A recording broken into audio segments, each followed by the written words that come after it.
আসসালামু আলাইকুম। আচ্ছা, এই যে আপনাদের এই কপ্পের বাজারে যে পোড়া রুটি দোকান, তো এটা তো আমরা দেখি অনেক জনপ্রিয়। তো এই সম্পর্কে যদি আপনি দু একটা কথা বলতেন।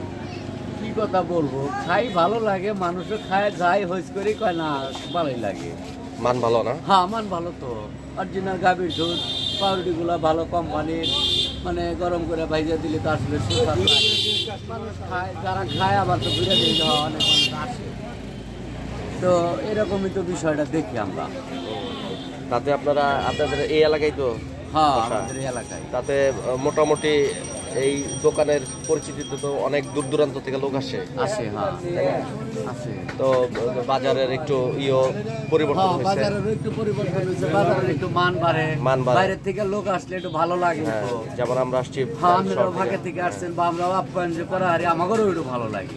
আপনারা একটা গাড়ি রাখলেন, একটু সমস্যা যাতে না হয় এই দিকটাও লক্ষ্য রাখি, রাইখে এরকম ভাবে এই ব্যবসাটা চলতে আছে। আর আপনার টেস্টটা একটু বাড়ানোর জন্য এই উদ্যোগ নিচ্ছে। আপনার এইভাবে তো ভাই জাল হইতেই আছে, ওইখানে আরো জাল হইতেছে।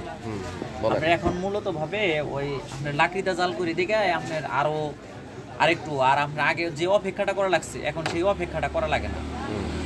আগে আপনি অনেক সময় অনেক কাস্টমারে দেরি হয়েছে, এখন আর আপনার ওই সময়টা লাগে না। এখন তাতে কি কোয়ালিটি কিছুটা কমে গেছে না? না, কোয়ালিটি আরো আপনার এখন অনেক সুন্দর হয়েছে।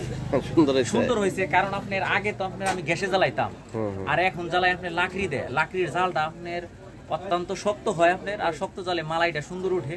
এখন আপনার আবার কাস্টমারের অপেক্ষা করা লাগে না। আগে যে সময়টা আপনার মানুষের ব্যয় হয়েছে, এখন আসলে বসলে অর্ডার করলে আপনার দিতে পারি। তো ভিউয়ার্স, আপনারা দেখতে পাচ্ছেন এই যে গপ্পের বাজারে যে ফেমাস যে পোড়া রুটির যে দোকান, আমরা কিন্তু সেখানে আসছি। হ্যাঁ, এই দেখেন রুটি, এইগুলাই কিন্তু করা হয়।